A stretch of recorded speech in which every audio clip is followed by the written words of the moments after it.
Good evening, everyone, and welcome to this year's Key Foundation Annual Business Meeting and Art Auction. I'm Ryan Flynn. I'm the chairman of this event. Also here with me, I have our CEO, Rob McLaughlin, and one of our board members, Adam Cunningham. Behind the cameras today, we have George Barlow, who has spent the last few months arranging all of the AV equipment for this. Right off the bat, I want to congratulate all of our award recipients.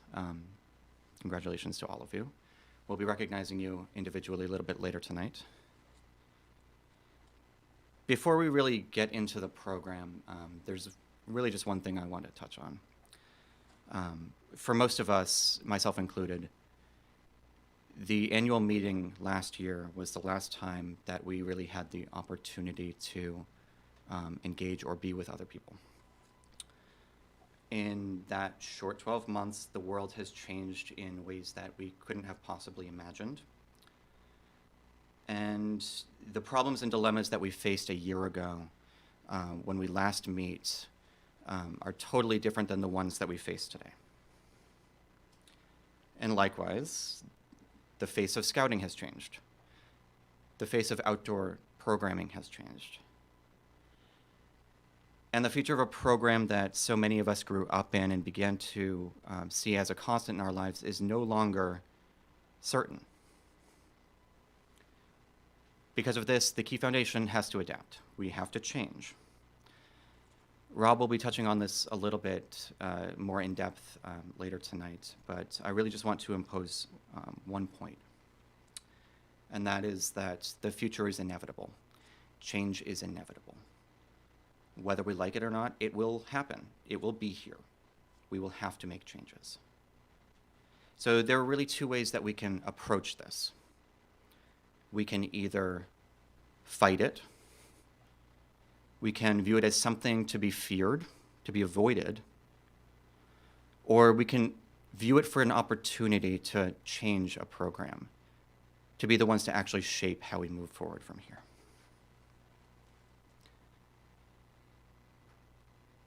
That's really all I have to say about that.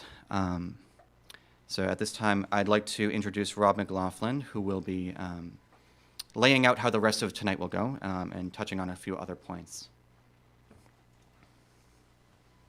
Hi, folks. It's good to see you all. I really would like to welcome you. This is my first annual meeting where I will be serving as CEO. I couldn't be more thrilled to be here.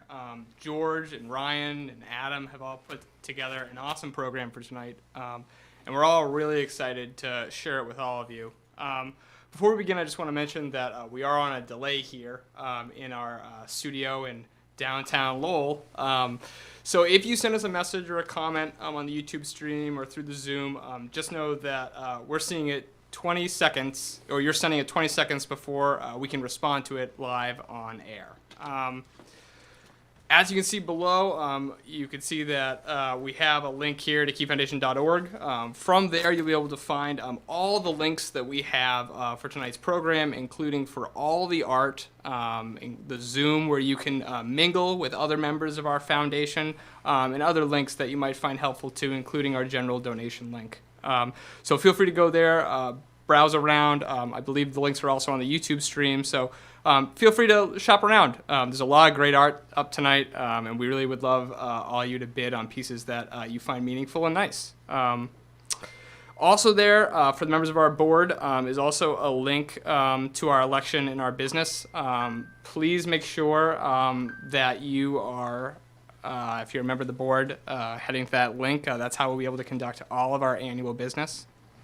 And also on there, for our membership, we'll touch on this a little bit more later, but there's also a link to a survey. We want to know how we're doing among our members, and feel free to go there at any time you'd like. And just to let everyone know, all of our award recipients, our goal is to get to those awards between 8:45 and 9. So we're going to be opening this meeting with a lot of different talking, getting to some different points, and then also a lot of art. So we'll look forward to that at 8:45 to 9. With that, we're going to take a short break, and then we're going to be getting going.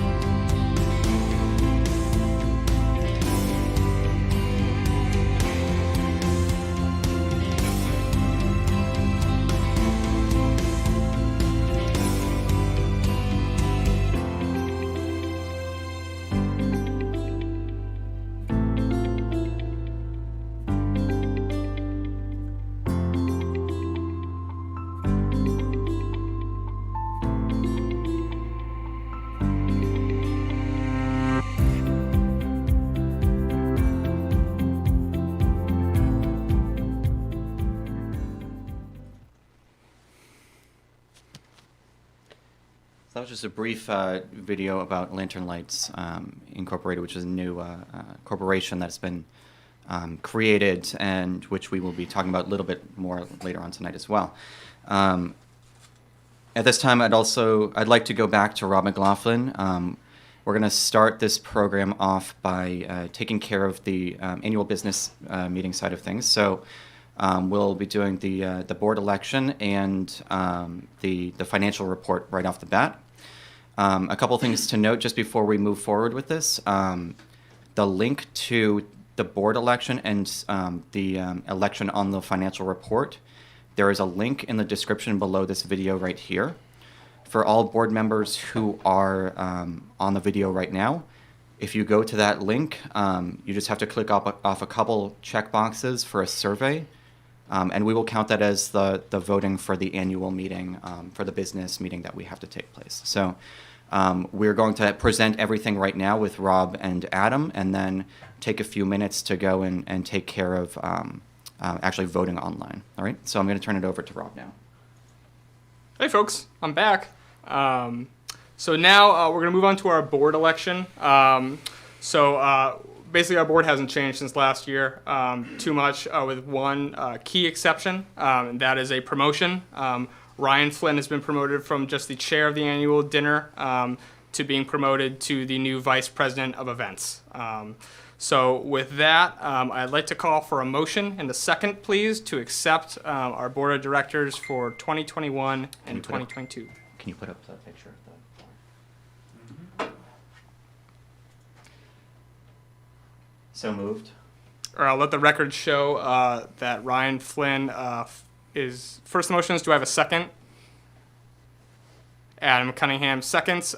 Now I would like to request unanimous consent to table this motion until after the voting can take place. Hearing no objections, we move into unanimous consent. And again, folks, just remember the voting is at that link in that description. And next, we'll be going on to Adam to present our financial report.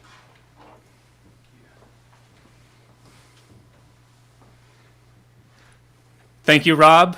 I appreciate the introduction, and I'm happy to be here. In lieu of Andrew Rubenstein, I've been asked to present the financial report for 2020, which is as follows. The total income for the Key Foundation in the year 2020 was $52,733.64. Of that money, $5,101.44 came from direct public support. $2,761 came from awards and grants, and $36,655.20 came from special events. Last year's expenses totaled $67,966.92. Of those expenses, $1,000 were professional fees, $43,211.22 went to council support, which includes the latrine project at Watauga, $4,142.30 in event expenses, and $5,500 in awards and grants.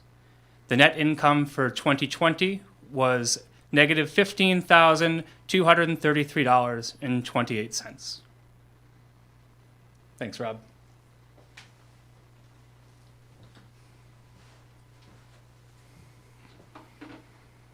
All right, so I'd like to request unanimous consent to table this until our next meeting, or until voting's done. I'm sorry, that's what I meant to say.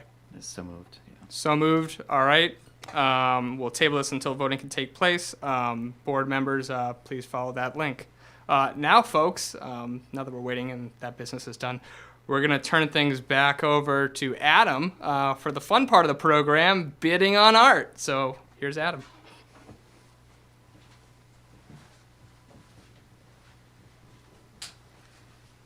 Thank you, Rob, again for that great introduction. I'm not 100% sure which piece goes first, right? I don't see it on the screen, if you can help me out. This one. Oh. Great, thank you, George. So the first piece we have up to bid, it is a picture of the island at Watauga Scout Reservation, Blodgett's Island. I know that from a map/placemat that I once used. It is a great picture. It's a nice day out. It's sunny. It's cloudy. And it would look great at your house.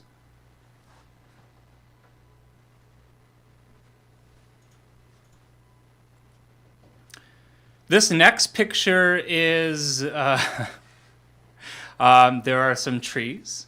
There's a lake. This is a picture of the top of the hill from a drone, I think. Oh, yeah, dude, I'm right. Take from the Top by Brian Labeo. This picture is taken from the top of the hill at Watauga Scout Reservation. You can see the lake. You can see the trees. It is taken by a drone, and it would look great at your house.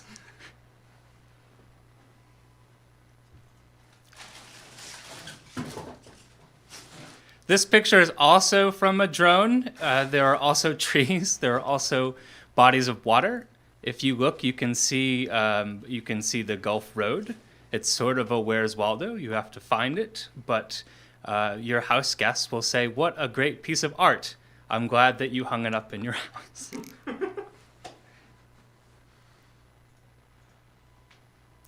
Oh, look at that.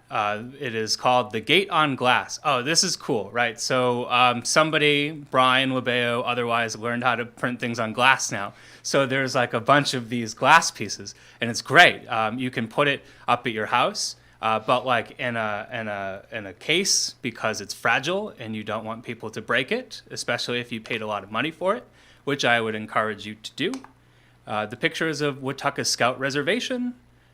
Get it now before they drop the Scout Reservation part of that from the name, and they'll have to change the sign. And it's on glass. Strong, resilient, just like the Boy Scouts. The next piece up,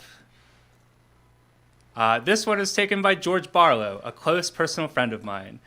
He has developed a system of winks and nods to tell me when the mics are live, so I don't say anything that would truly hurt anyone's feelings. The picture is called Brothers. There are two people in a canoe, right? Okay, and George, voyeur style, was in the bushes, and he zoomed in real close, and he got a picture of these two guys in the canoe. And you're like, man, that's creepy, right? Like, oh, why I wouldn't want that. But then you're like, okay, it was George, and he meant well. And this would look great in my house. Speaking of, when Ryan Flynn first propositioned me to come to this hotel, I have to admit, I was a little skeptical. But then he was like, don't worry, George Barlow will be there too. And I was like, phew, I'm in. Cool. Okay, so the next picture, there's 4 pictures. And do you get all 4 if you buy this thing? Okay, so George says no, you don't get all 4. These are separate pictures. They're each of different types of flowers, I think, because I have to squint a little bit. Yeah, they're 4 flowers. These would look great in your house, your living room, your bathroom, your dining room. Toss them in the basement. Just pay some money for them and make the kids happy, please.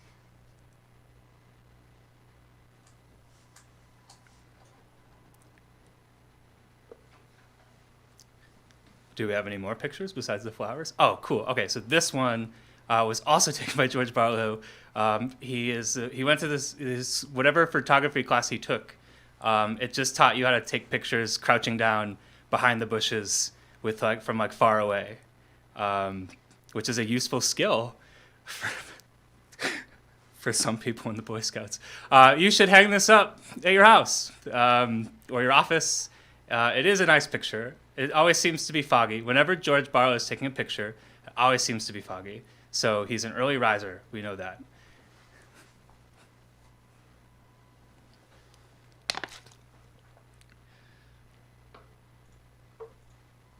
Okay. The Sagamore Bridge.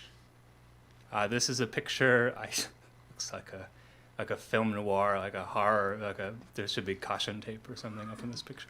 It is a picture of the Sagamore Bridge, which is in the woods, I think, and it will take you to Sagamore Ridge, the campsite, which Rob is saying yes. Decent location. I heard the parties are okay up there. But it's a beautiful picture, and you could hang it up in your place of work or wherever you live. Give it away, or just keep it in your trunk, whatever. Just buy it, pay a lot of money for it, because we need it. I don't know if you heard that report I gave, but we lost money last year. So more buying of the art. Open up your hearts and your wallets at the same time.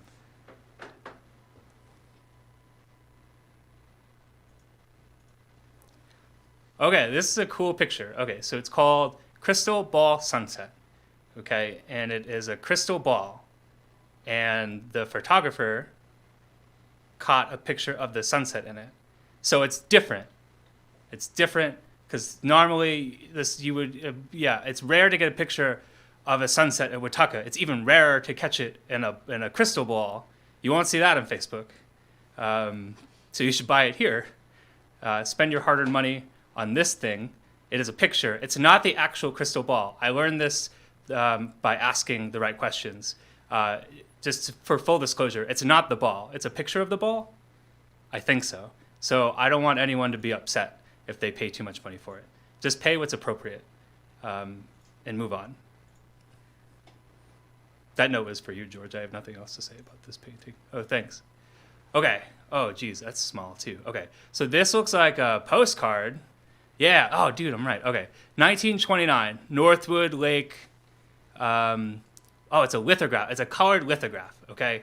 And now's the part where I have to pretend that I know what that is. It is. I think it's old. So it's got to be. It's like not what you would normally do now, right? It's like it's like grainy. It's like if they make these movies in black and white and then they restore them in color, and you're like, oh, that's kind of off. And they're no, it's Technicolor. It's the same thing with this postcard. And you have to buy it to see what's written on the back. Could just be, like a Dear John letter, or just like a check-in from a relative. Could be some national treasure type deal. But you don't know until you buy it. So buy this postcard that probably cost like a nickel when it was made, and now you can spend so many more nickels than you really should on it. Is it framed? Does it come framed? It comes framed. It's hard for me. I don't know if you've never been to this event before.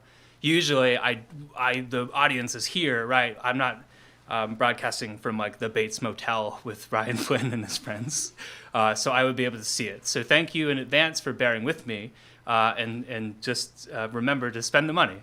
And I can't read the audience, so if any of my friends with my phone number are watching out there, and if I'm doing poorly or should avoid certain things, text me and I will get it 21 seconds after I said it. And by the time I get it, then I'll have to circle back to it, and you will have forgotten about it, but then I'll have reopened the wound. So let's just do that all night, please. Remember. And a 20-second delay, I found offensive. I was offended by that. But then I was like, I understand. Like Ryan Flynn looked me right in the eyes, and I said, I really understand that, Ryan. I'm sorry. What's the next picture, George? Oh, cool. Okay. So it's called Craig Ryder on Canvas by Aaron Crowley. Okay, so I don't know if you know this. So like a bunch of years ago, we raised a bunch of money, and we decided to buy this boat with it. It's called the Craig Ryder, and it looks like they used to have these whaleboats 60, 70 years ago that you've probably seen a picture of. And so we decided to make one, right? Okay, and it's great. I went in it one time, and that was enough. But like, I appreciated it, and it is it's a fan favorite at Wataka Scout Reservation for now. And this picture is on canvas too, so it's impressive. Like people will come to your house and they'll be like, "Huh, I don't know that they were making good money to buy canvas pictures." And then you'll be like, "Yeah, I do, and I bought it at this auction, and I supported the kids." So buy this picture and support the kids, and you'll get a piece of canvas that you can hang on the wall of this boat. It's rare. No one takes pictures of this boat.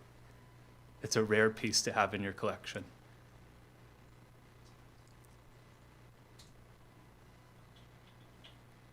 It's like Wataka Sunset, and then like Craig Ryder, and like a picture of old like rusty shoemaking equipment. Like these are those are the staples of this auction. and we can't disappoint.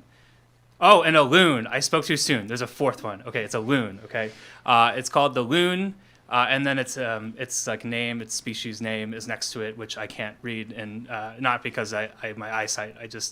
I can't read that. And it's by Aaron Crowley. This picture is not on canvas, so it's not as good as the last one. But you should still spend some money on it. My phone is off the hook in my pocket right now.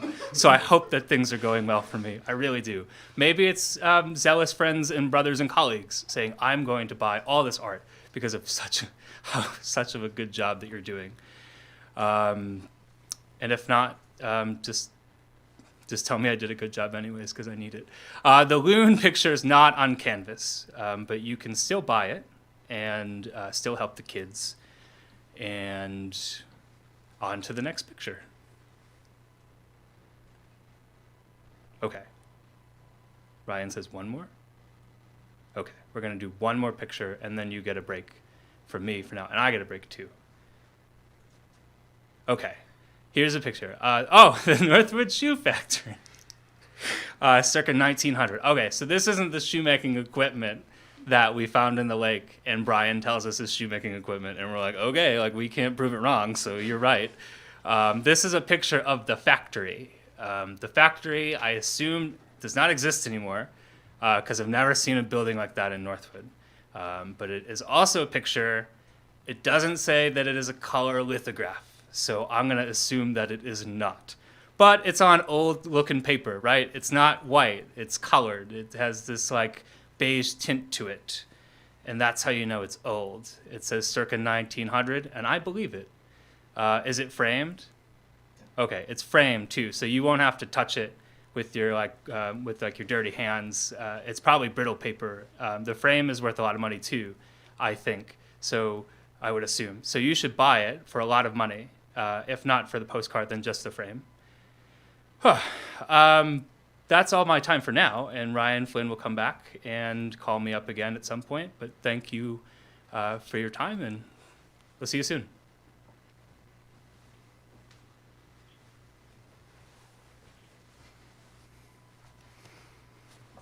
Thank you, Adam. On that note, we're going to take a short break. We're going to give people about 5 or so more minutes to log into the board election and the financial report to vote. And then we'll be back here in a few minutes to tally the votes and announce the results. So we're going to cut to a video now.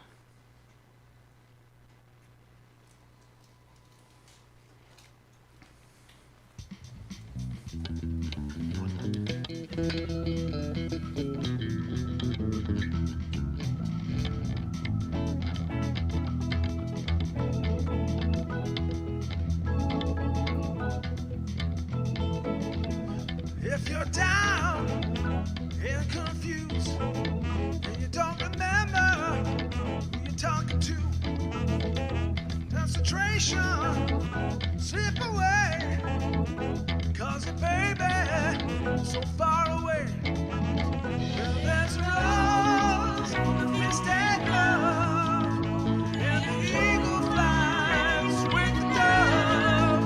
And if you can't see the one you love, honey, love the one you're with. Get to love the one you're with. Got to love the one you're with. Got to love the one you're with. Be angry, don't be sad, don't sit crying.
welcome back.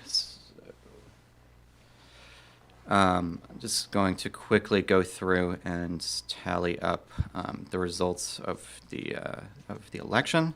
So it looks like on the first question, do you agree to the election of the board? We have 100% in favor, 0 opposed, no abstentions.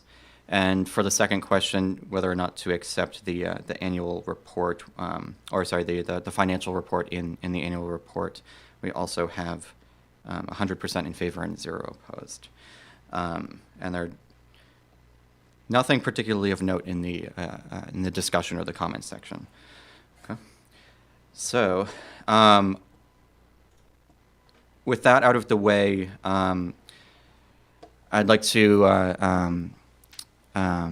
request a motion to accept the results of the election as has taken place through the online survey. I make the motion. Okay, so Rob McLaughlin has made the motion. Do we have a second?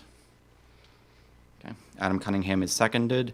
Any discussion pertaining to the results of the vote?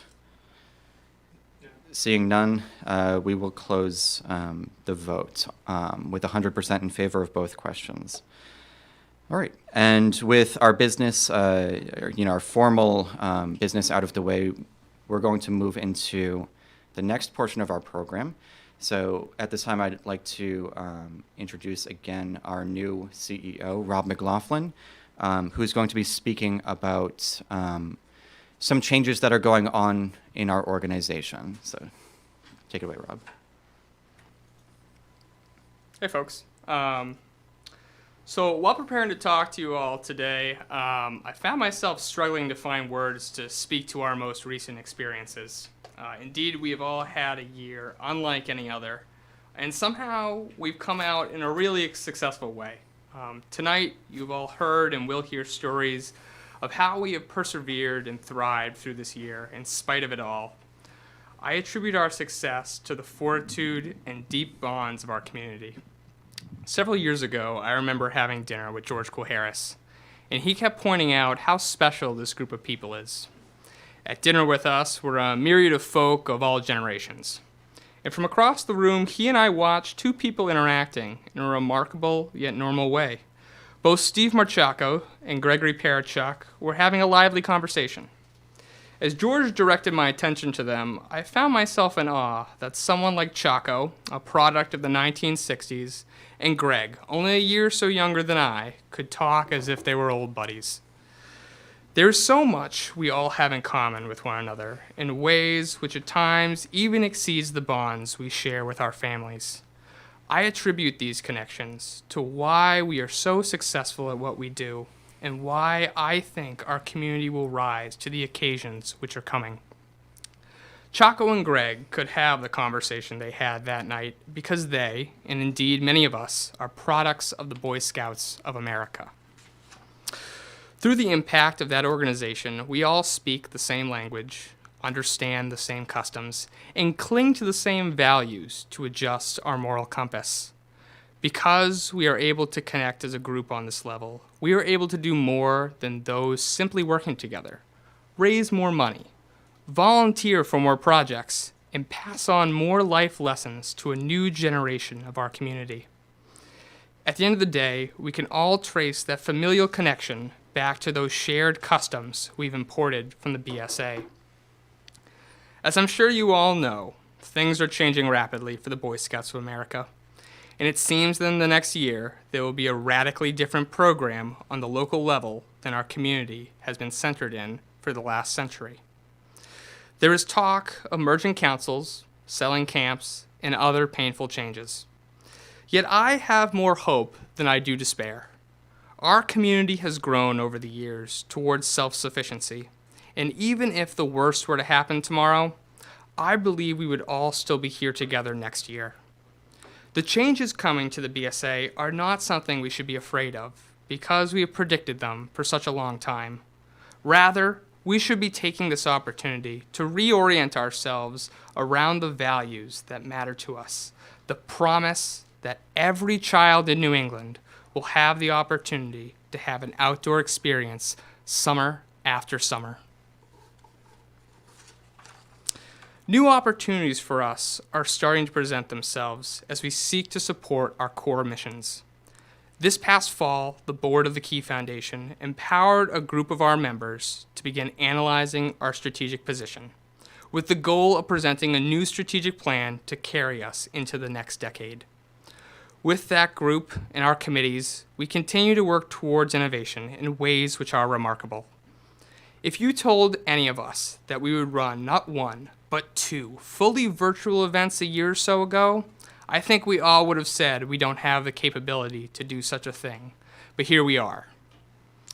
That same type of innovation is what leads us towards the future.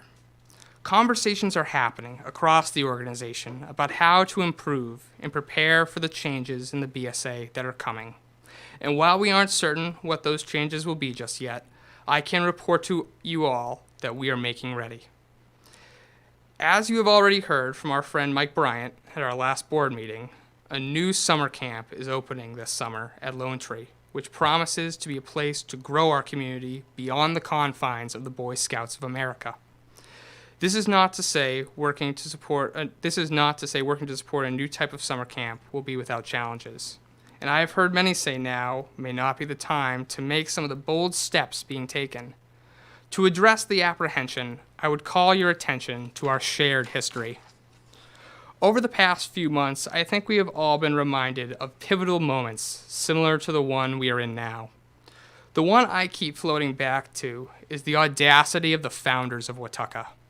In 1936, when they decided to buy camp, not only was there an economic depression worse than anything we see today, but the Merrimack River Valley, where those men lived, was in chaos from critical flooding that spring that left thousands homeless. Still, a group of people decided that summer was the right summer to start a new camp, not because the conditions were right, but because they saw a need. Many told them it was not the right time then as well.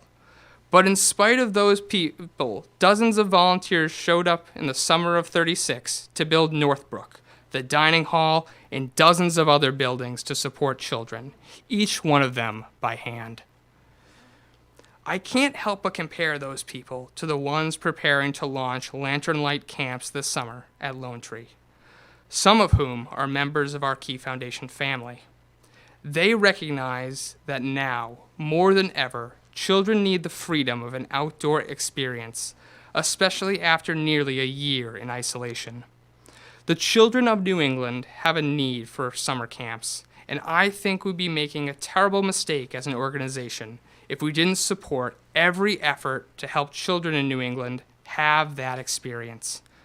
To that end, we, as an organization, will be moving forward to support both our traditional scouting programs and commitments, as well as new and emerging camps like those offered by Lantern Light. This will be a bold undertaking, requiring us to expand not only our scope, but our fundraising, our membership, and our overall institutional capacity. I cannot do this alone, nor can a small committee or two of our organization. This will truly be a community-wide effort. We must take the time to pick up the phone, call our friends, and organize around projects which matter, and volunteer to see them through to the end.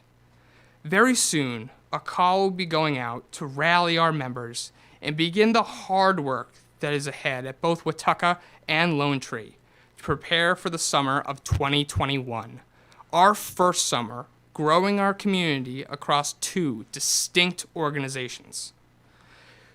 This is an exciting moment for us, which hammers at my heart with a thunderous calling.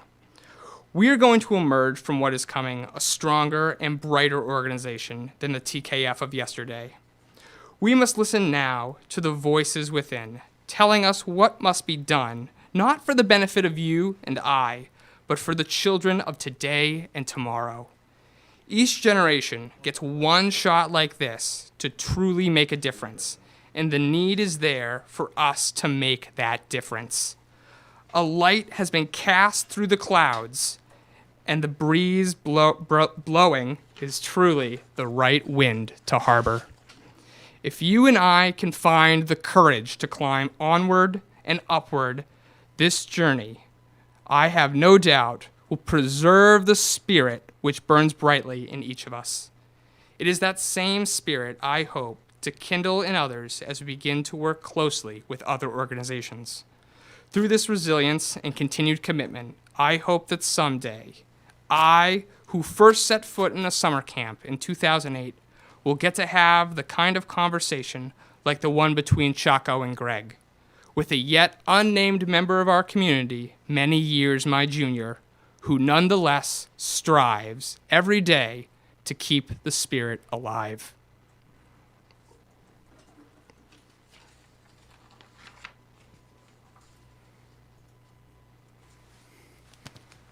Okay. Thank you, Rob. Before we go to a short break, there are just a couple of things that came up in the chats online. So for any individuals that are interested who are not listed on the board of directors as presented earlier tonight, if there's anyone else that's interested that has not been formally nominated, please reach out to Rob McLaughlin directly. Otherwise, there is a link to a Zoom like group chat room in the description under the video. So if there are people who want to, mingle virtually over webcam, you can go to the Zoom. You can go to the Zoom link in the description below, and you can actually Zoom with people in a group. Otherwise, there was a question about the auctions.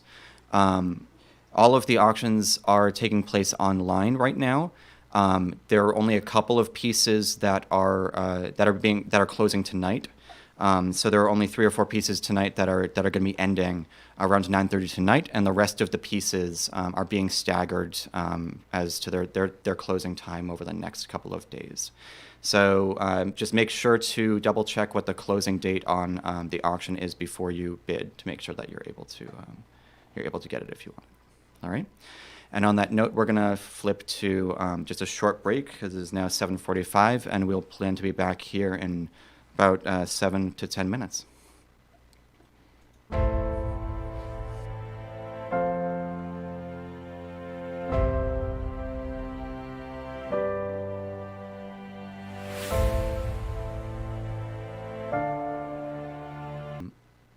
At the time, we're going to go back to introducing some of the art pieces on the auction. So I'm going to flip things back over to Adam to continue with the auction.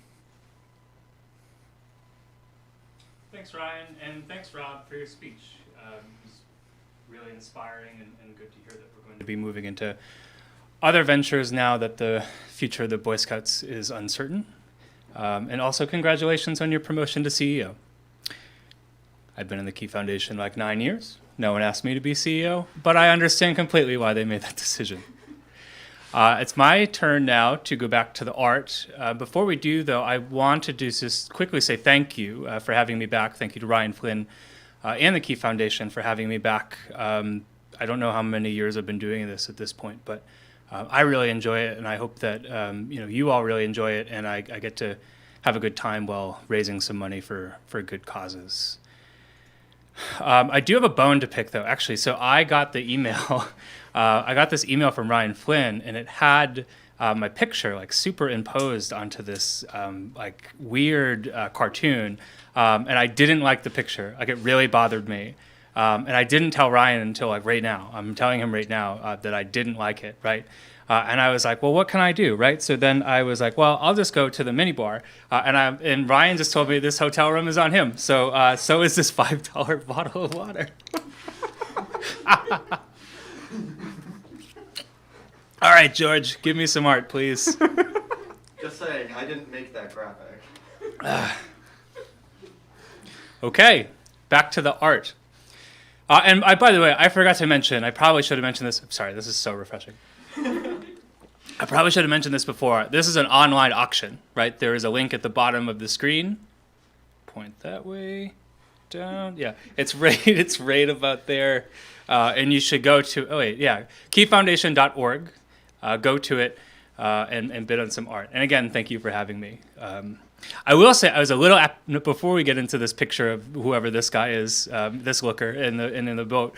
I was a little apprehensive about doing this. I've become involved with the Lantern Light Camps initiative, and with that, I've been meeting more people from the scouting community that I wouldn't have otherwise, have met. And typically, I'll say, "Oh, like I don't think we've met before. I'm Adam Cunningham," and they'll say, "Yeah, we haven't, but I know you from that art auction." And I'm like, "Oh, geez, okay." And now we're like trying to do business deals, and they think that this is who I am as a person all the time. And I sort of painted myself into that corner and have no one to blame but myself. So I guess the show goes on. The moral of the story is, thank you for having me. Back to the art. Craig Ryder Comes Home. The picture was taken by Ryan Flynn. You didn't Photoshop anyone's face onto this one, right? It's a beautiful piece. It is on paper. It's glossy. It is framed, I think. It is the Craig Ryder whaleboat, a rare photograph. I have the piece up here. Bear with me a second, because they gave me the technology. Oh, cool. Okay, so this is it's on glass. Okay, so this. Oh, it's on metal. Okay, so then we also learned how to print on metal. So they decided we'll put this picture. I think what'd you put? This has come from Facebook or something. Yeah, this looks great. This kid, look at the a real Gilligan in the thing, the life jacket there. This guy doesn't even have a life jacket, but that's fine. Buy it, put it up. If you're flying somewhere, don't take it with you. It'll pop off a metal detector, and then you'll have to explain why you have a picture of this boy on metal in your bag, and well, it is the Scouts. So, all right, take that back. Bid money on it. Buy it. It's really cool. Again, it's really heavy. It's heavy. It's inconvenient. But it's on metal, which you wouldn't know unless you got really close to it. So just hang it somewhere where people can touch it. Moving on. This water's so good. Okay. Here's a picture. It's called Swans Rising. The picture was taken by Brian LeBeo. Okay. Bear with me, because I've never been to this graveyard before. This is a graveyard. 2 of the tombstones look new. 2 of the tombstones do not look new. A bunch of these kids don't look like they want to be there. It looks like there's some dirt, some recently dug hole, so they were, it was a new arrival, or they were trying to dig somebody up for, science or whatever. I don't make my way out there that much, but I know that there were a lot of shoemakers. There's probably a lot of shoes out there, shoemaking materials, bones, a bunch of kids who don't look like they want to be there that much. But I see they're wearing masks, so it was taken recently. Take this home with you today, or wait to bid on it. But don't wait too long, because so many people are going to be clawing at the internet to buy this piece. It's not on anything special. It's just paper this time, right? Yeah. Oh yeah. Ryan says, "Oh yeah." It's framed. You can. If the kid's leaning on the two. If and when I die, I'm going to need. I'm just going to need. If the tombstone should read, "Don't lean on this, kid." It's not for leaning. Take your skateboard elsewhere. So that's. Oh, Swain's Rising. I think I said Swans Rising. Okay, Swain's the family. All right, I got it. I read the book. I skimmed the book, okay, and there were no pictures of me in it, so I got a little disinterested. Moving on. Seriously, there are no pictures of me. After all this art that I've sold, there's no pictures of me in that book. What's the next piece? Oh, this one again? Oh, jeez. Okay. Okay. All right, this is called The Final Stone. Okay, bear with me. Oh, yeah, dude, okay. The bidding starts at $15. That is a steal. This picture is not in color, and it's not in black and white. It's in some sort of sepia tone. Let's see here. Oh, geez. Okay, so there... so the rock is stuck in the hole, right? And I think that these guys are trying to get this piece of wood under it so they can leverage it out. Maybe they were digging that graveyard that they just had in the other picture. I don't really know. I can't tell you how old this picture is. I want to say it's old, but I think it's a little trickery, you know? Like a quarter of the pictures on Instagram have this filter. So I'm just at a loss. I don't know anybody in the picture. I would guess if Brian took it, it's probably somewhere in the woods at Watauga. Maybe it's the half that he sold to the government. Maybe it's the half that we still hopefully we own soon. So bid on this picture. Take it home with you. The final stone. Sell this motel art too. Okay, this one is called Flowers of Watauga. Okay, so if you were like before, if you didn't get a chance to bid on that, the flowers that I showed you, even though it's an online auction, so you could theoretically bid on it, here's some more flowers at Watauga. Ryan Flynn took this picture. It actually is right here. Okay. Excuse me. Okay, it's on canvas, right? Okay, I thought it was reversible for a second. I thought there was going to be something on the back, but it's just a hook and some felt. But on this side, there's a picture. You could hang either side. You could, I mean, they both have such value, about the same amount actually. So hang it.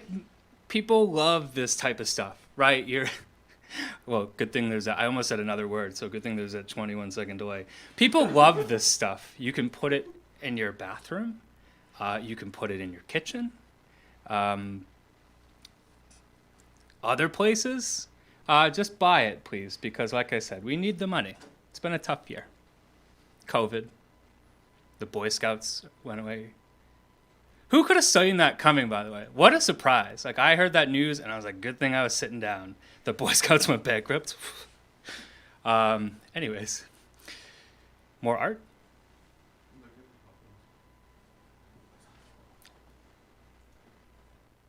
Okay. The thrills of live television. Oh, thank you all also, by the way, for those of you at home who tuned into the lake swim thing and now are tuning into this. Very patient people and nothing better to do on a Saturday night. Okay. Okay, we've seen this one before. Oh, yeah, okay. So we're going to be like recycling through some of these, which is great because I have so much material. Okay, oh, this crime scene again. Okay, so it's the bridge, right? Okay, and it's at night, and there's like this really bright light. In my experience, it's always on, you know. If you go out there any time of day, that light's on. So buy it so we can pay that electric bill, because that's expensive. Something like $250. Moving on? Or not? Oh, I'm supposed to like call out some of the people who... Okay. The current bid on the Sagamore Bridge is $243.50. $243.50. It is a cool picture, right? I mean, you see it and you're like, wow. And then you're like, man, that guy made so many cool jokes about it. I have to have that in my house.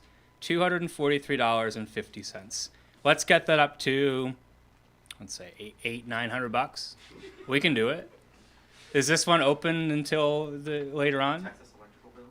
What is this guy? You can bid on this all day long. And then tomorrow, and then the next day. But please bid on it. We'll be selling this motel art at the end of the night. This is the crystal ball. Okay, so this is the one where the picture was in the ball and it was taken, but it's not actually the ball. You get a picture of the ball. But let's see. The current bid is $255. Oh, man. Okay, 19 bids. Okay, 19 people have bid on this. It's currently at $255. Who is that? Okay. This one guy, Ma Pat. And there's this other guy. Oh, cool, dude. There's a bidding war in here. That's awesome. Okay. So $255. What, $1,100? We could do it, right? What a time to be alive. a time of economic uncertainty, and who knows what's going to happen next. But like, buy this stuff for your house. Oh, cool. Okay, so this is the gate on glass. Remember we talked about this. It's a picture of the Wataka sign. There was a storm. We learned how to print things on glass. We made this painting. Brian Labeo took the picture. It's very well taken. It has there's the trees and the sign, and then the other signs. To the right, off of the pit, there was like some old rusty cars up there from what I remember. There's a shed, cobbler shop, which I recently learned is a derogatory term for a shoemaker. A lot of shoe history I know because of the Key Foundation. You don't learn that in school. What do we got next, George?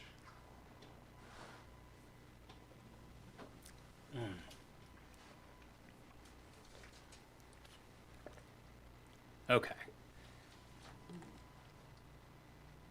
Speaking of the Northwood Shoe Factory postcard, $14. Bidding's up to $14. Dude, that's ashtray money. Come on, let's get that up. 100, 200 bucks. We'll give you the postage too. We'll include it, and you can mail it to whoever you want.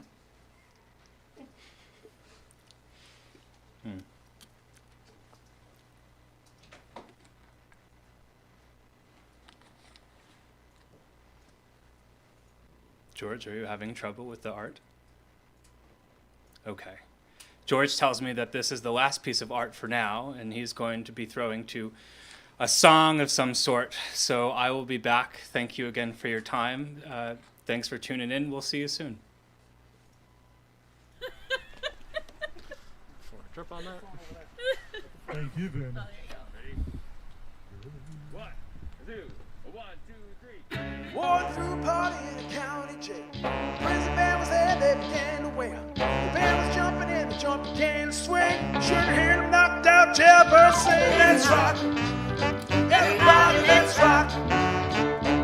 Everybody in the whole cell block, they'll dance to the jailhouse rock.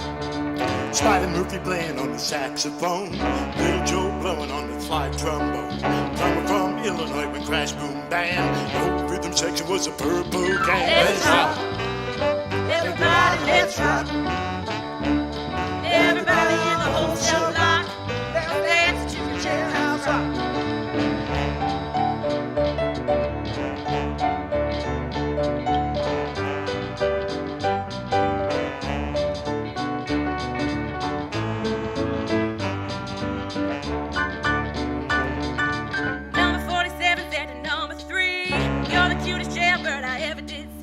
Show would be delighted with your company. Come on and do the jailhouse rock with me. Let's rock. Everybody, let's rock. Everybody in the whole cell block, let's dance to the jailhouse rock.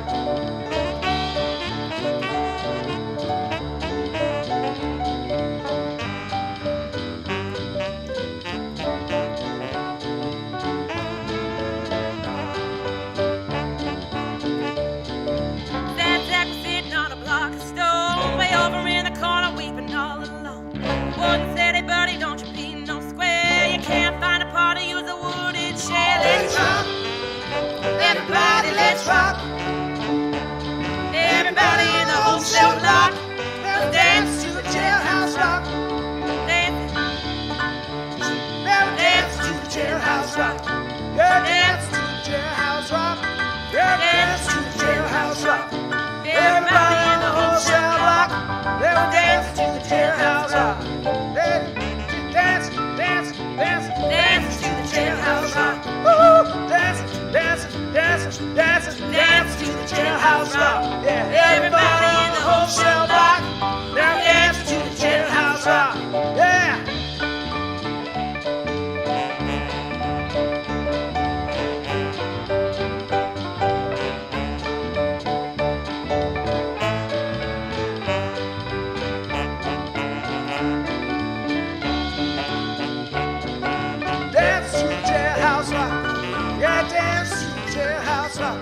Yeah, they dance to the jailhouse rock. Everybody on the the wholesale block. They were dancing to the jailhouse rock. Ooh, dancing, dancing, dancing, dancing, dancing to the jailhouse rock. Ooh, dancing, dancing, dancing, dancing, dancing to the jailhouse rock. Everybody on the wholesale block. They were dancing to the jailhouse rock.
Wasn't that a great video?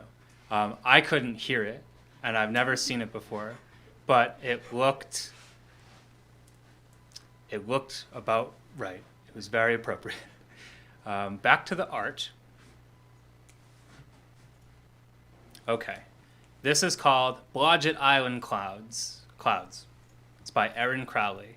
It's a picture of Blodgett's Island. That is an island off of the coast of Watauga. There have been 2 fires there. Coincidence? Not according to the rumor that I started. It's a beautiful island. There are many trees there. No graveyards as far as I know, but still a nice place to dock your boat. The bidding is so it's $85. Only one person bid on this. I mean, gun to my head, I'd say it's probably Erin Crowley. But more people should bid on this. It's a nice piece of work. It is a beautiful painting. Picture. $85. That's a steal. We can get that up, right? $600-700, easy.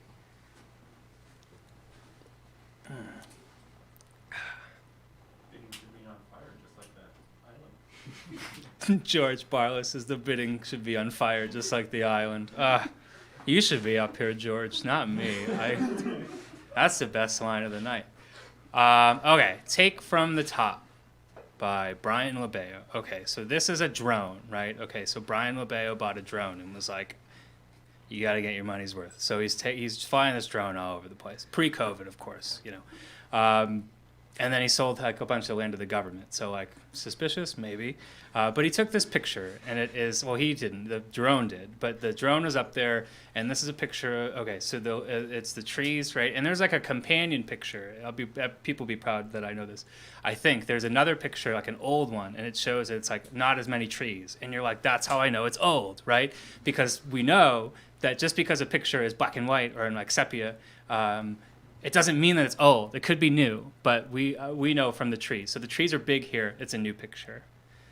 You can also see Northwood Lake. Okay. Oh, George says $65. Okay, so the bidding is at $65. I also have this information in front of me. $65. 4 bids. 4 people have bid on this thing. It's up to $83. This is great. I feel like I'm 1,000 years old, stocking eBay bids, trying to get down to the last few seconds, screwing some guy across the country I don't even know out of some piece of art. Some spectacular art, by the way. The next picture, circling back.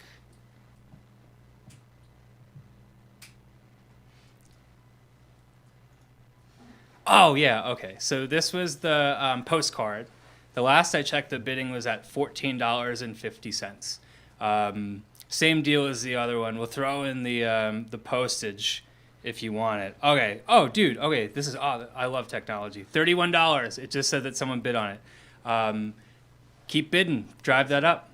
100, 150, $300. It's at $57. Could we hear 100?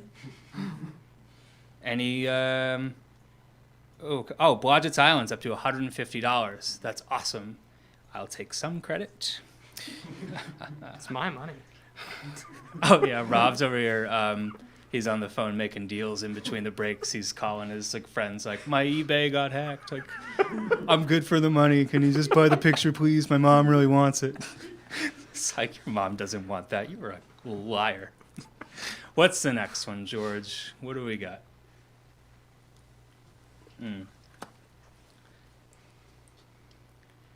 True story. I used to drive by this hotel. I went to college in Lowell, and I used to drive by this hotel on the connector a lot. And I'd say, I'd never been inside. This is the first time I've actually been inside this hotel. But I would drive by it, and I would point. I'd be like, that's where I'm going to die one day, like by a murder. Like, I just know it. It's got that feel. And then Ryan Flynn texted me last week and said, I got a suite at that hotel. And I said, of course you did. Think of how expensive the waters would be if we went to a nice hotel. Flowers of Watauga by Ryan Flynn. Oh, this thing again. Okay. For just 30 cents a day, less than the price of a cup of coffee, you can support Ryan Flynn's photography career. This is a good effort. And I think that he is showing great promise and has nowhere to go but up. One day, you buy this now, you wait if it's an investment, and one day you could have people over and you're like, I have an original Ryan Flynn. Either way, flip it. It's worth its weight in canvas.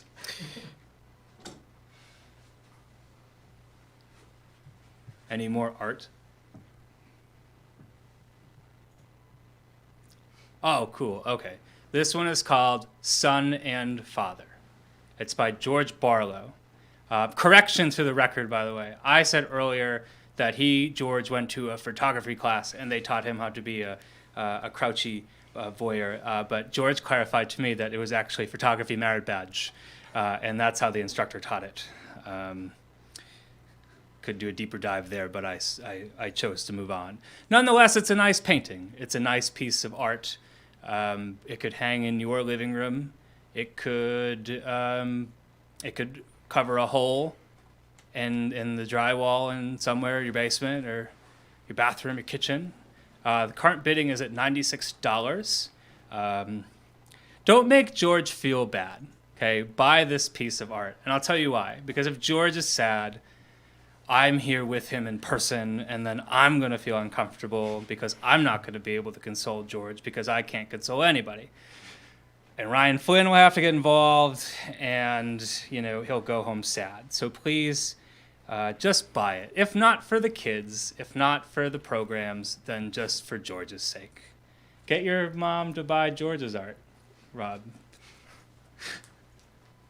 Oh, another post. Oh, it's a lithograph. Okay. So this is my last one for a while, so we'll make it count. Okay, 1929, great year in America, right? Things were booming. Depression, not on Northwood Lake. They were riding, look at this, it's bustling. There is a road, not paved, but give it a few decades, they got there. A colored lithograph, which, again, I should have Googled on the break, but didn't. Buy it. Don't buy it. I don't care. But please buy it. Make someone feel good. Okay, and now we're going to play something from the Key Foundation archives. Fingers crossed it's the Grumpster movie, because I love that movie.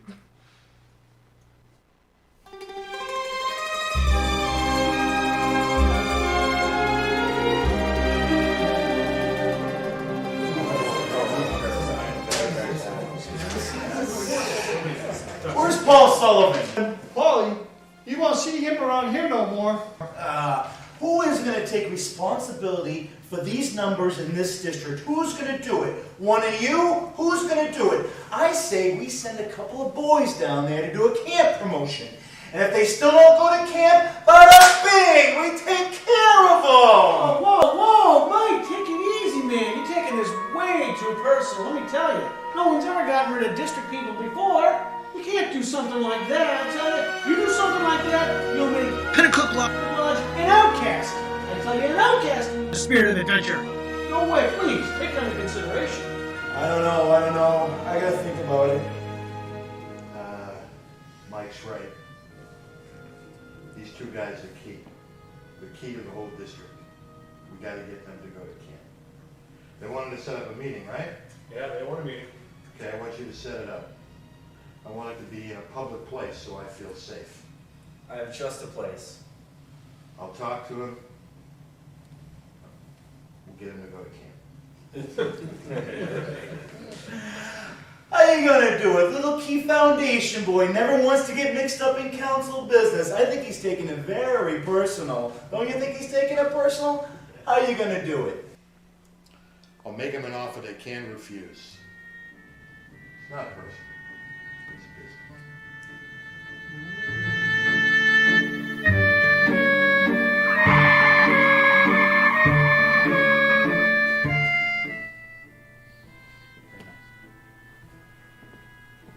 How's the Italian food in this place? Best in the city. Try the veal. I'm going to speak Italian to Brian. Italian? You want me to speak Italian? Italia! I don't know how to speak Italian. Okay. Abbiamo bisogno di un nuovo approccio di Campeggio Scoot. Stiamo costruendo un quartiere del Campeggio. Si comincia con Scoot Coop. Questo avrà un grande effetto. Du so albero solidario, Nova England Bascamp, TL Store, Paca Montage, e amici e fratelli pesanoni Scoot. Un grande nesso di avventura. Bazan. Schipia approva questo piano. Schipia? Schipia, Melvegro, importante! Mai! No Campeggio, mai!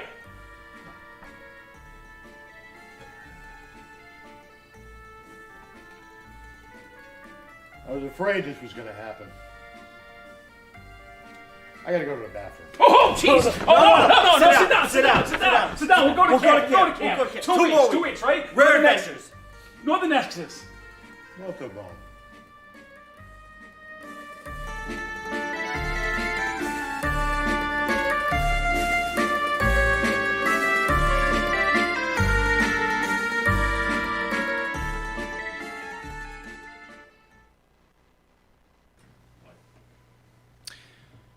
Thanks, George. What a great film. Not quite the Grumpster movie, but I'll let it go. If you're not familiar with that movie, by the way, it is a movie from circa 2009. The protagonist, or the not protagonist, he's in a flying dumpster, and the climax is that the dumpster crashes. The movie's a literal dumpster fire. That's the point of my story. Anyways, back to the 3 pieces. So I'm going to do 3 more pieces, and then that'll be my piece for tonight, I believe. So there are 3 pieces that are closing tonight at 9:30 Eastern. Okay, it's Craig Ryder Comes Home, A Fracture, and this piece, Flowers of Watauga. This one is by Ryan Flynn. It is of flowers, and it's on canvas. Of all of the things I said about this piece tonight, I really meant all of them, but you should still buy it. Put it up at your house. The next piece is A Fracture. That is a picture by Brian LeBeo. It is a picture of the Watauga Scout Reservation sign. Post-snowstorm, the scene is post-snowstorm, the Watauga sign, lots of colors, well-taken picture. The bidding's up to $182.50. We're closing at 9:30. There are, at this point, 12 bids. Put your name in the list. get this piece, take it home. I'd say anything less than $500. If you're going to bid that, you just move on. That's a joke. Move on. And the last piece I want to present today is Craig Ryder Comes Home. This piece is on metal. Oh, it's on metal. It has its own stand. It is of the Craig Ryder, and it is on its approach back to the shores of Watucka Reservation. The bidding is currently at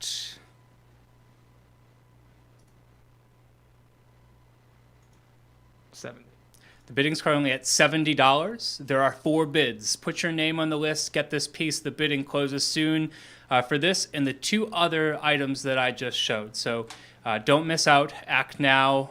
Support the Key Foundation. Don't be cheap. Buy this art. I believe that's all for me, and now we're going to do the awards. So please let me introduce the chairman. And now we're going to play something from the Key Foundation archive. Enjoy.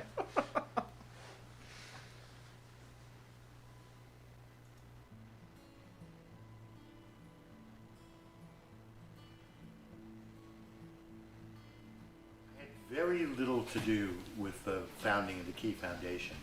However, it was my idea. In 1986, I went to the National Order of the Arrow Conference. Was inspired by a talk by Dr. Carl Marchetti. And one of his things, he talked about the eventual formation of a national alumni of Arrowmen, meaning there were a lot of people that had been very affected by the Order of the Arrow, but they're not necessarily active in the lodge or even in scouting, that may be able to give some support and resources to the mission of the Order of the Arrow. And I was very inspired by that talk. After returning from that conference, we spent a year planning really the 50th anniversary of Watucka Scout Reservation, which was a really, really big deal. In the development of that, I relied on this group of 20-somethings. So I had been lodge advisor for about 10 years and had some success. And I had a lot of 20-somethings with tremendous amount of energy and wanting to do some things. They were very active in the production of the 50th anniversary, and at the end of it, had a conversation with Tom Markham at the vigil in the fall of '87 that kind of led to what became the Key Foundation.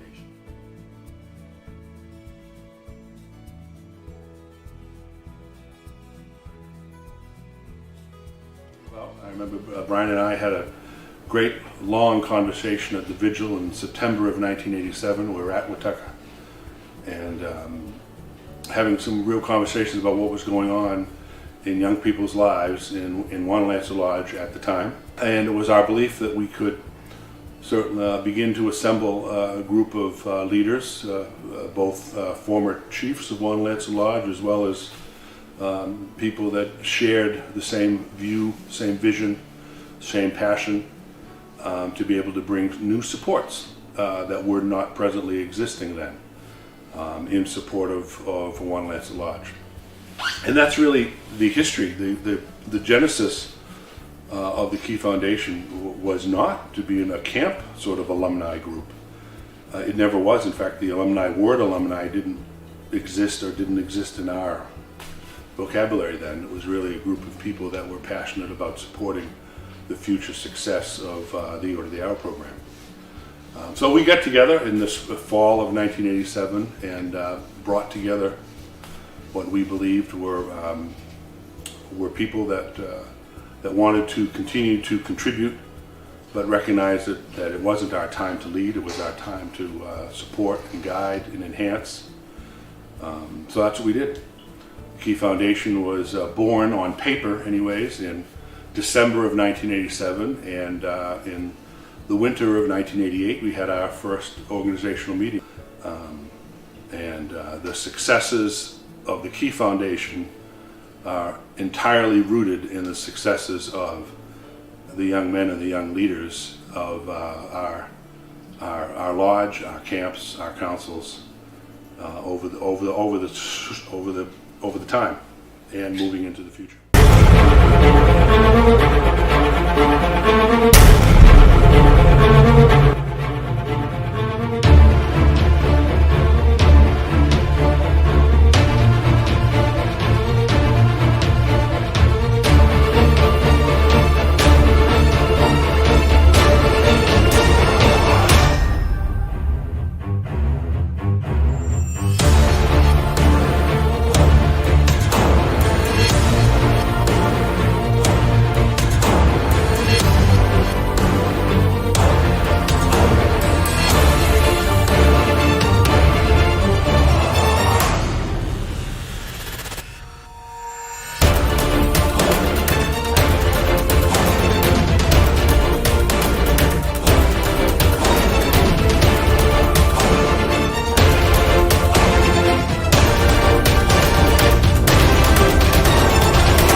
is most wonderful about the Key Foundation, even from its origins, that still to today, is that it is a community, and it's a community of like-minded people that don't necessarily have the same experiences entirely, but believe in the same things.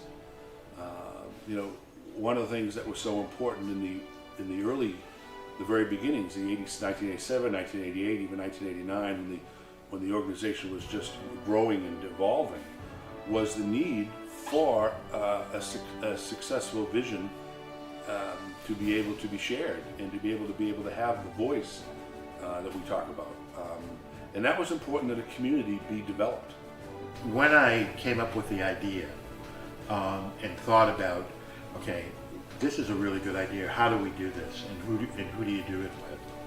So the 20-somethings focus was, really primarily because they had been directly impacted by the benefits of the program and reached the point where, they needed to transition to do something else. You're in college, you're finishing college, you're starting your career, you're building relationships or attempting to do so. It's a very, very dynamic time. And the other aspect of 20-something people is they're very thoughtful, they're very idealistic, and they're very articulate, and they're very smart. The reason when, I thought of this idea of what this organization could be, I didn't ask Clayton Lane and Alex Rivera to do it. It was one guy I went to ask because I knew that he had the energy and the vision. And although, the dynamics of how the organization was named and what its priorities were, I never worried about those kind of details because I knew they would do a good job.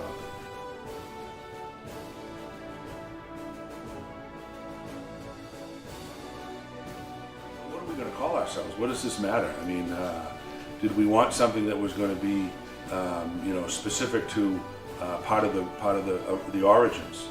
Or were we going to be the Wanna-Lancet Association? We're going to have something that related to Greater Lowell, something related to Massachusetts, something, something that had something germane to Watauga or Northwood or Greater Lowell. There were all sorts of great ideas floating around.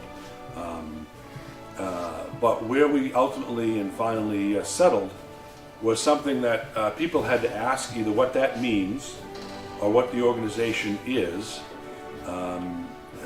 So we wanted to prompt people to ask what we were and what we stood for, because our name was going to be descriptive only to something that we found powerful. When the word key came about, was the time, which none of us actually knew of a particular day, we just knew the day existed, when the Scout executive, Edward Tomasi, who reached out to then a very young Brian LeBeo and asked him to be lodge advisor, gave him the key to the council office.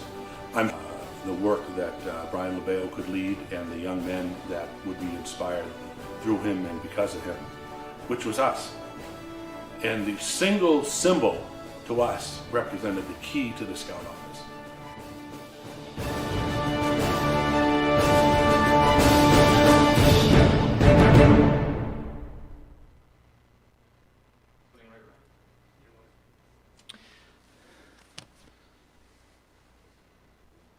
Welcome back, everyone. On a more serious note, this is the portion of our evening where we move into the awards section. So the first award that we have tonight is the Frank Berry CIT of the Year Award. This year we have one by the name of Shiloh Ellis from New England Base Camp. So we have a video put together for him.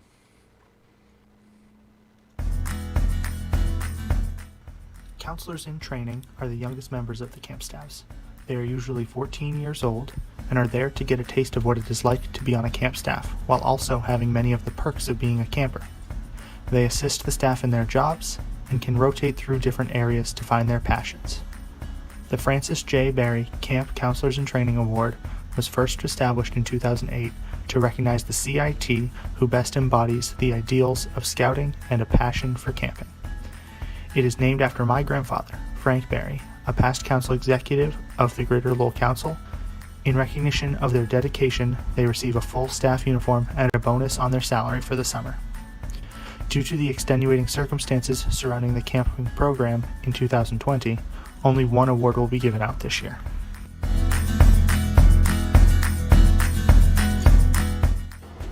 Shiloh Ellis is an Eagle Scout, Order of the Arrow member, and volunteer for many programs around Council. His original intention was to be a CIT at Watauga Scout Reservation in the summer of 2020.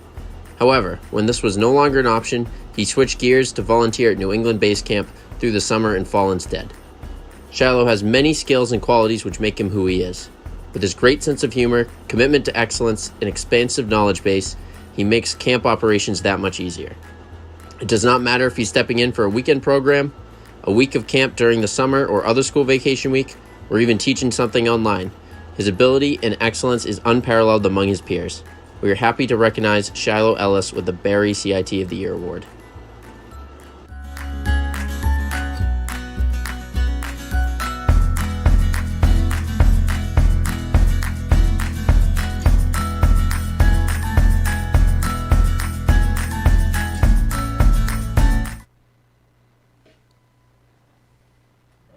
Hi folks, congratulations Shiloh for all the hard work you put in this summer at New England Base Camp, and we look forward to your service to all of the camps in the Spirit Adventure Council in the future. Now we're going to be going to the Vervey Grants. I'd like to recognize the different camps that have received that in the last year. For those of you who don't know, the Vervey Grants are our premier giving program for new programs, and with that, George, take it away.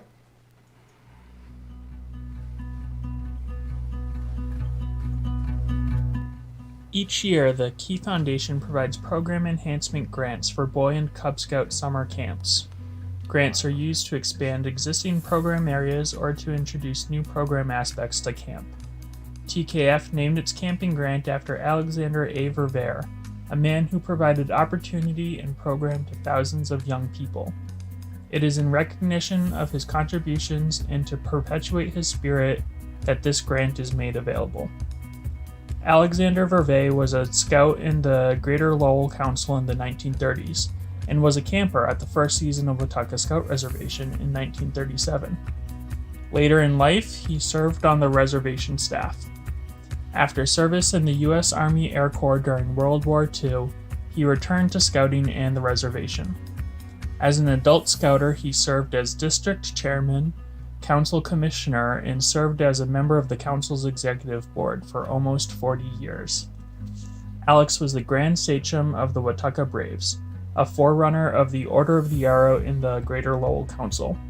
In 1951, he chartered a new OA lodge, number 451, which he would name Wanalancet, after the last Bashaba of the Penacooks who lived in Greater Lowell. Alex's first love in scouting was Watauga. He served the reservation in many capacities. From the end of World War II until his death in 1991, virtually every building at the reservation was a product of his handiwork. Alex had a powerful theatrical voice, which he used to effect in the promotion of scouting and the reservation. Early camp promotional films presented by the Watauga Braves in Wanalancet Lodge were narrated with his passionate voice. His Vigil honor name is translated as Scholar with the Big Voice. As he grew older, his long white hair, carefully groomed, gave way to the name the Silver Fox, as his friends and brothers knew him. In 1987, the 50th anniversary of Watauga Scout Reservation, Alex served as co-chair of the year-long celebration. He developed 2 historical documents, the History of Greater Lowell Scouting and the Watauga Scrapbook. He also collaborated and provided significant insight and support to the summer camp history, Glow the Brighter, written by Brian J. LaBelle. In 1991, 40 years after he founded Wanalancet Lodge, Alexander A. Verveer died at Watauga Scout Reservation, paintbrush in hand, a fitting end to a humble son and father.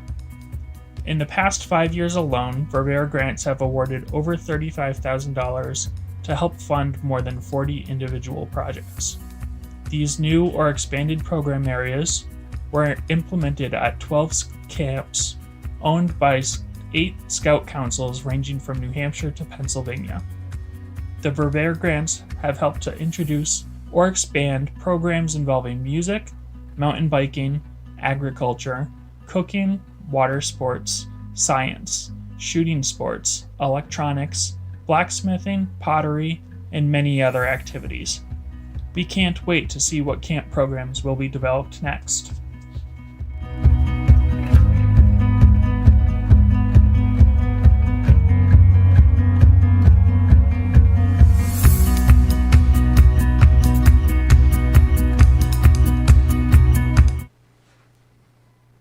So now we're going to take some time to recognize our Livoli scholarship recipients for the year. The Livoli Scholarship is an award we give for camp staff members to help them pay for continuing education. This year's recipients were Erickson Gauthier, Christopher Price, and Cameron Ganong. And this video is going to be presented by Dan Murphy, Ben Savage, Matt Thomas, and Kevin Dibble. The Livoli Scholarship was first established by the Key Foundation in 2005. It is named in memory of the late Diane Livoli. It is a grant designed to supplement the income of current council camp staff members and is open to all current camp staff who are enrolled in college. The scholarship is meant to help the brightest camp staff continue to work at their facilities while pursuing school. Selections are based on 3 primary principles: financial need, merit, and potential contribution to the council camps. This year, we are very happy to present 3 Livoli scholarships. I forget his name. Our first Livoli Fellow is Erickson Gauthier. Erickson is a perennial staff member at Watauga Scout Reservation, where he has worked in the aquatics area for 3 summers. When asked to recall an experience that best epitomized his experience with Watauga, he cited a camper who could not pass a swimmer's test, despite multiple tries. The scout in question was devastated because he wanted to join his troop in a canoe trip across the lake. Erickson spent hours every day with the scout until he passed the test and was able to make the trip with his troop.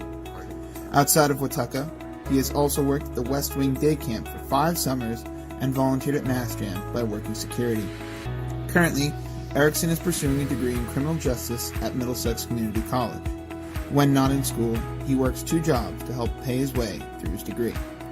In the future, he hopes to earn his master's degree in criminal justice and become a federal agent. For his commitment to the scouting program, we are proud to recognize Erickson Gauthier with Livoli Scholarship.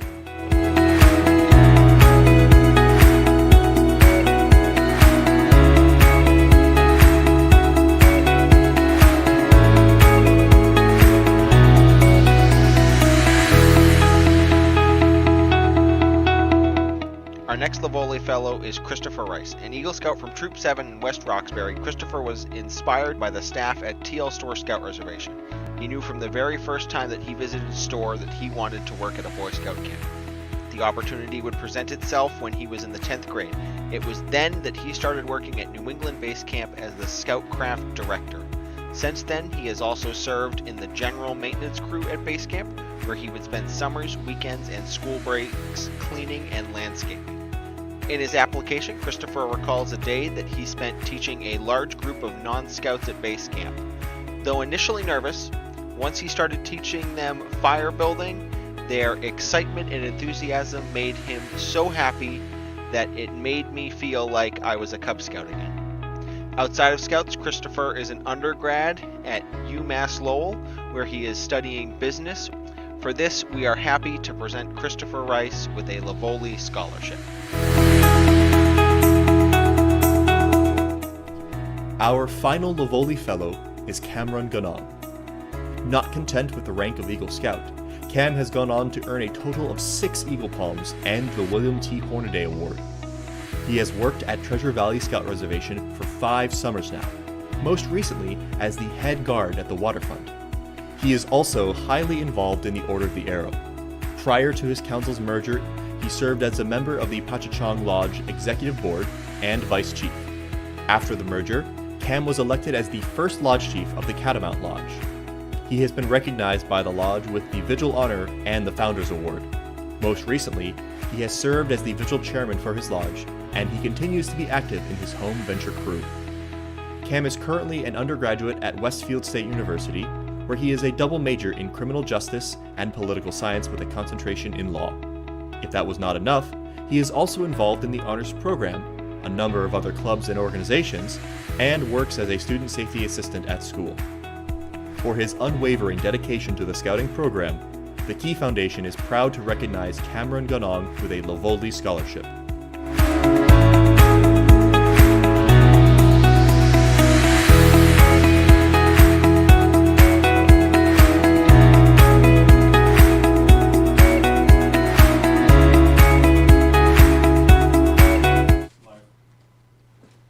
Congratulations to all of the Livoli Fellows for this year. Our final award for this year is the Rider Excellence Award. We're very proud to present 3 individuals in our community with the award this year. 2 are youth and 1 is an adult. This year's Rider Award recipients are Thomas Burns, David Penny Jr., and William Dinsmore.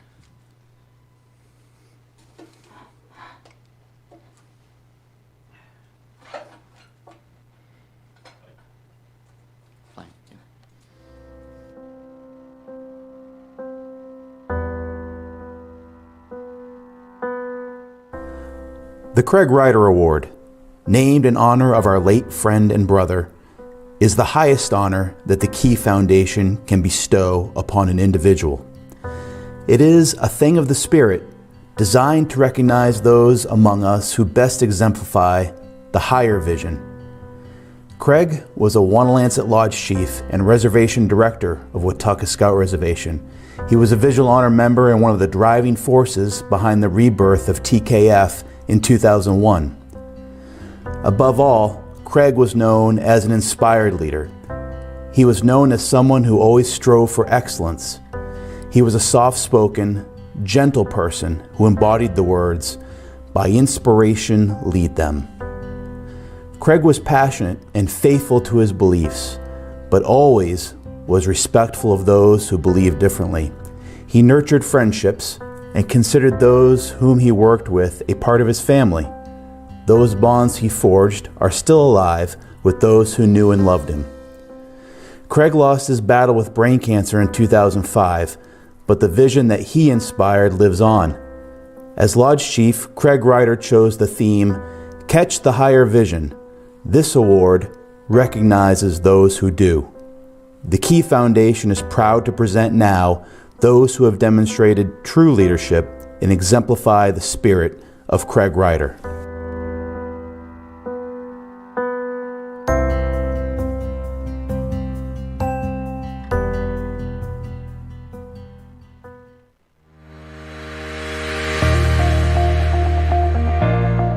Our first Ryder Award recipient is Thomas Burns Jr. Chances are that if there has been a Pennacook Lodge event in the past few years, Thomas has been at it. But it's likely that you didn't see him. If you were to search for him, it is likely that you would find him in the kitchen, his diligent work going unnoticed by most. Though highly active in scouting, Thomas usually deliberately avoids public positions in favor of behind-the-scenes work. Because of this, he has become known for his quiet but dutiful nature. More recently, he has begun to emerge from the background as a leader in the lodge, currently serving as vice chief. In his troop, he has held a number of positions, including assistant senior patrol leader and bugler. When asked to describe him, others use terms like empathetic and humble. He is the type to work without ego for the public good of the organization, just as Craig did. Outside of the OA and Scouts, Thomas's passion is music, and he is an accomplished trumpet player. His time working in Sokite at Watauga has demonstrated the good that teaching can do, as he wants to pursue both education and music in college with an ultimate goal of becoming a music teacher. For his servant leadership, the Key Foundation is proud to present Thomas Burns Jr. with the Craig Ryder Excellence Award. Congratulations, Thomas. Much earned.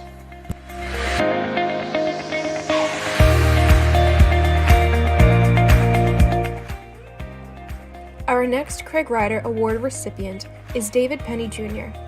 Originally from Troop 49 in Tewksbury, David has gone on to become a rising star in the Pennacook Lodge. He is currently serving as the Inductions Block Sachem, and in this role, he's become known for his passion in getting new airmen involved. In particular, he is known for his work with younger scouts, having been in Alangamat multiple times. He has a way of making new people feel welcomed at events and meetings, and many owe their involvement in the OA to his encouragement. He is the type of forward-thinking individual who, in the words of one of his nominators, lives by the mantra, "Just because this is the way we've always done it, doesn't mean it's the right way."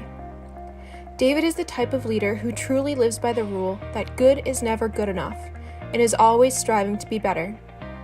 In his personal life, David is known for his initiative and energy, always looking for ways to help others and the scouting community.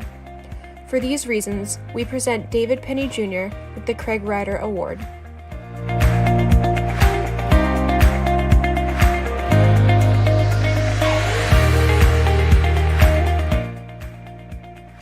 Our third and final Ryder Award recipient is William Dinsmore. Within the New Hampshire camping community, Will Dinsmore is a fixture. He has been serving as the camp ranger for Lone Tree Scout Reservation for more than a decade and has also recently taken on the position at Watauga as well. Will has been working in construction since he was a kid, so it is only natural that he went on to establish his own construction and home inspection company with his father. More recently, he has moved into the real estate business where he is currently working as a real estate agent. When asked to describe him, his peers called him hardworking, motivated, and committed to the program. Will is known for being industrious and thorough, and he has a work ethic that is unrivaled. Like Craig, he is always working to better the camps and program. In his personal life, Will is married and has 4 children. For his many years of dedication to the camps, TKF is proud to present William Dinsmore with the Craig Ryder Excellence Award.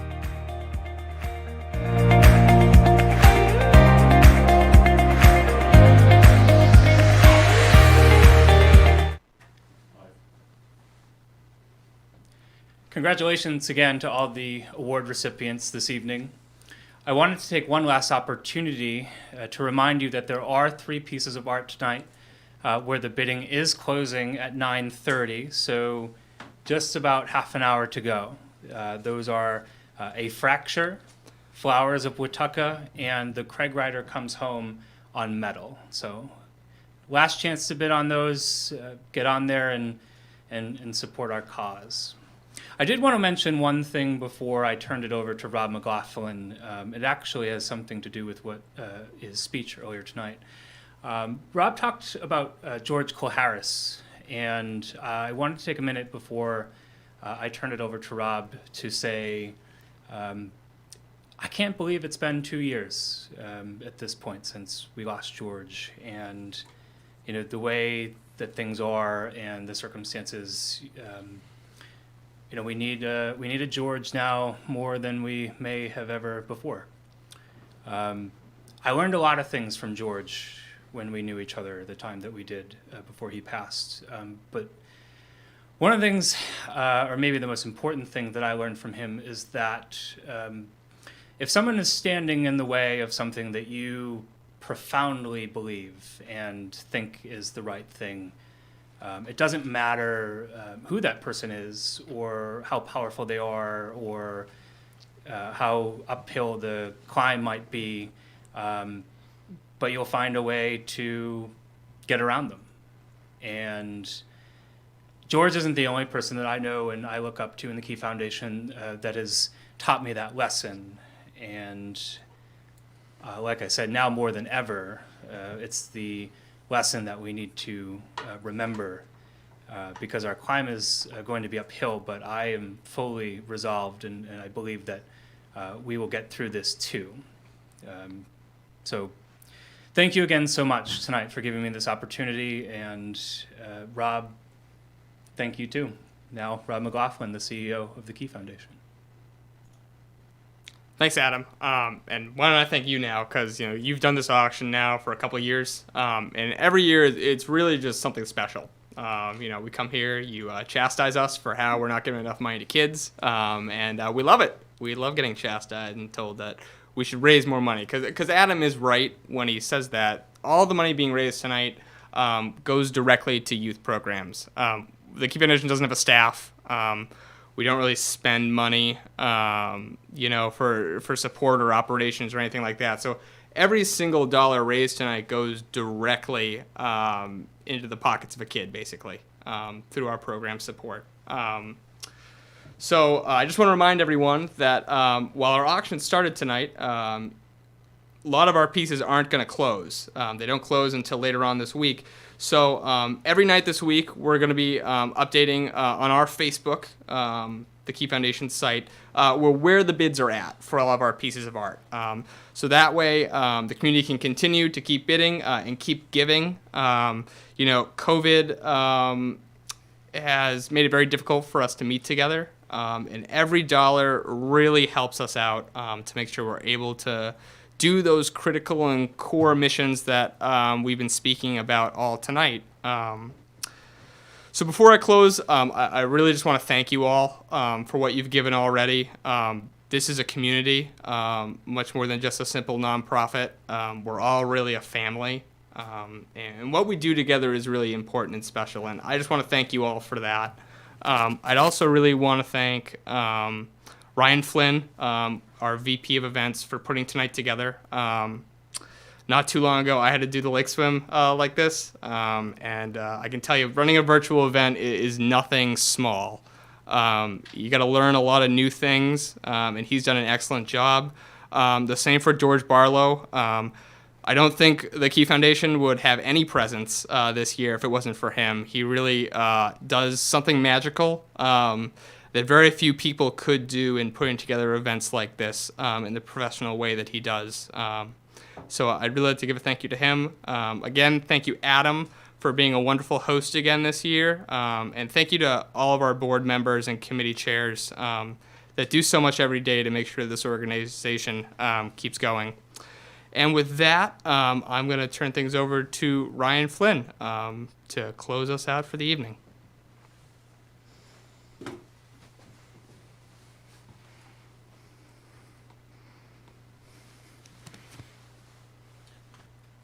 I just wanted to quickly thank everyone for joining us tonight.